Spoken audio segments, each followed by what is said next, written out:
Hello everyone, you are welcome to Anchor Network where you get reliable and authentic news that are so crucial to you. I say big thank you to everyone who has been part of this channel and who has taken time to subscribe. And if you are yet to subscribe, I say please click the red subscribe button and also the bell icon. The bell icon will allow you to get notified anytime we publish any news. Falana Ezekwesili, others condemn Sowore'S bail condition, says it is shameful. Renowned lawyer and human rights activist Femi Falana has described the bail conditions granted the convener of #RevolutionNow protests and candidates of the African Action Congress (AAC) Omoyele Sowore as stringent. Falana counsel to Sowore condemned the conditions in its entirety. Delivering ruling on Sowore's bail application on Friday, Justice Ojukwu of the Federal High Court sitting in Abuja ordered that the defendants must produce 3 sureties, including a highly respected Jewish leader and a highly placed Igbo person, to stand as sureties. The court also asked him to produce a respected person who resides and owns property in Abuja, while directing that Sowore must not travel abroad without leave. The court ordered that each surety must deposit 100 million naira. Justice Ojukwu also heard that Sowore must not attend any rally or grant an interview and must not be in a crowd exceeding 10 persons.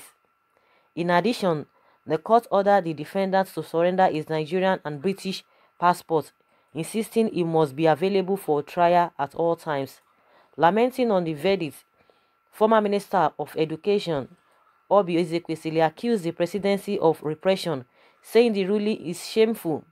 In a tweet on Friday, Mrs. Ezekwesili said she hoped the Department of State Services (DSS) would honor the bail if the conditions are met. Hopefully, the DSS, under the supervision of the presidency, will honor this bail and release them. What kind of bail of 150 million is this? Is this idea to place a steep condition that Yele Sowore cannot meet? What a shame, Nigerian president. What a big shame to repress your citizen, she said. Also reaching on the ruling, a Lagos-based lawyer, Monday Ubani, a lawyer, said the court's condition is restrictive. Why is it restricted to Abuja? Is not what I can understand. You give somebody bail and it seems as if the person is still in the prison. You are asking him that he should remain in Abuja. To me, that is restrictive. Ubani urged Sowore to apply for either variation of the condition or appeal the judgment. He should apply for a variation of the bail condition. If it is not agreed, then he should appeal for the ruling. To me, the bail condition is very onerous. But we want to appreciate the Lord in the first place, because that has actually shut up the mouth of those people who say because they mention treason or felony, you cannot grant bail. The issue of bail condition, if it is very onerous, it becomes impossible to fulfill by the defendants. It does not amount to a bail. What the court should be interested in is to ensure that whoever that stands as surety will make sure that the accused is produced for trial. On his part, Debo Adeniran, Executive Director, Center for Anti-Corruption and Open Leadership, CACO, said, I don't think all of that is necessary because Sowore should be given unconditional bail.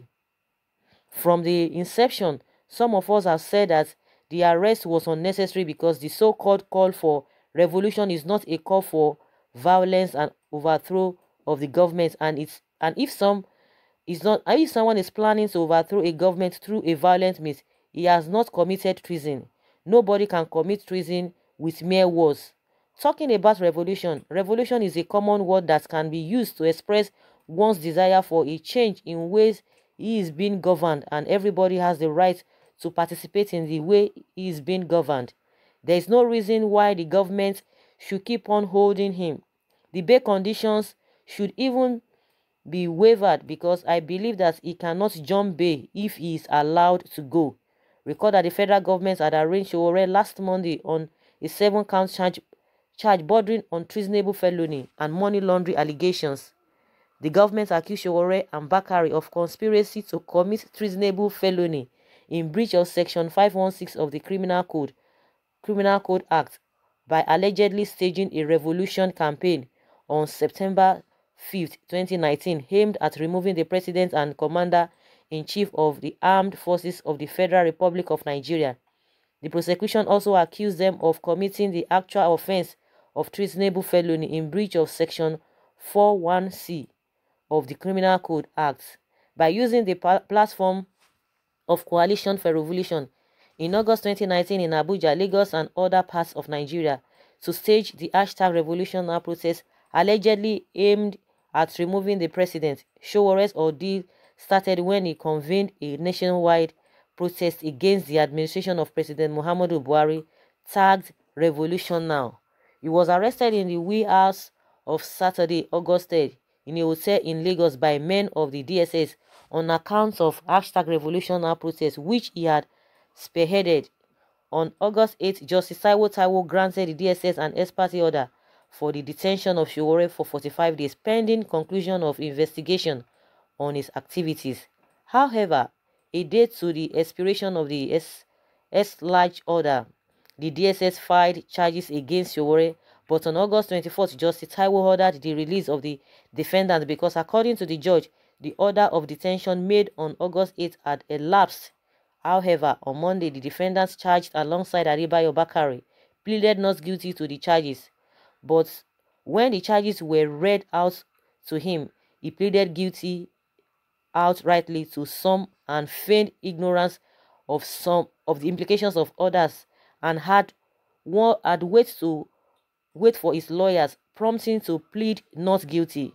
Reading the first stage, the defendants agreed to understanding counts 1 and both pleaded not guilty, saying, "I am pleading not guilty based on the advice of my lawyer right now," he said to one of the charges. He said, "I am confused. I don't understand or even know how to transfer money from UBA to Citigroup Bank and then to Sahara Reporters." Sowore responded to count 5. Meanwhile, an oral bail application by Adeyinka Olumi Fedisika was made for the second defendant, but was rejected by the presiding judge, Justice Ijoma Ojukwu of the Federal High Court, Abuja. So guys, a lot of lawyers have come out to explain the meaning of all this. We've been talking as laymen, as we can use that word, laymen. Some people were like, oh, all this kind of a thing we've been talking, that they are just beer parlor talk, that people just gather themselves, or all this newspaper stand, people just be saying their own wata wutu wutu wutu. But now lawyers have said their own, and they have said the same thing that we are talking about. Even if you are not a lawyer, there are some things that you just use your common sense to try to figure out, and they have said the same thing. He has not committed that offense. And meanwhile, there was a time some lawyers said the Justice Taiwo that he made a blunder by granting him bail, that kind of offense or that kind of charges, that is not bailable, treason felony, that it is not bailable. But lawyers have come out now to say no. Now that the Justice Ijoma Ojukwu has granted him bail again, but now they are making it more difficult than what Justice Taiwo did. So what is the difference between the two, as in granting him bail?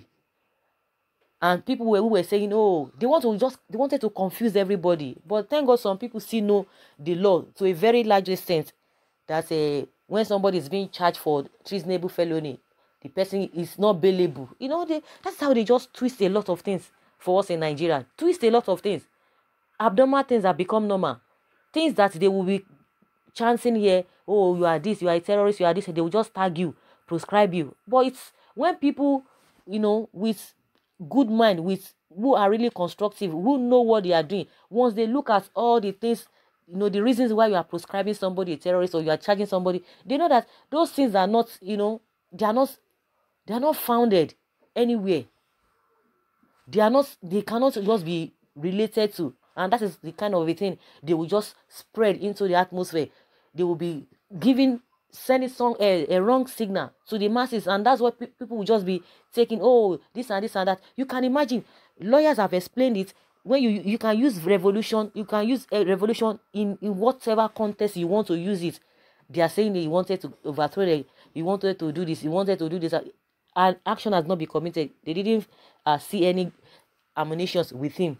So like we said, let the lawyers do the needful. And with these conditions, a lot of people are condemning it. And you can imagine one of the shorties that one of the people that must be one of the shorties must be an Igbo man. That's what they said. Well, I don't really understand where the issue of a tribe is coming from. So guys, I would like to hear from you what you think about this whole thing, that the condition is shameful according to a lot of lawyers, even Falano and Ezekwesili. Please leave your comments below in the comment section. Thank you very much. Bye.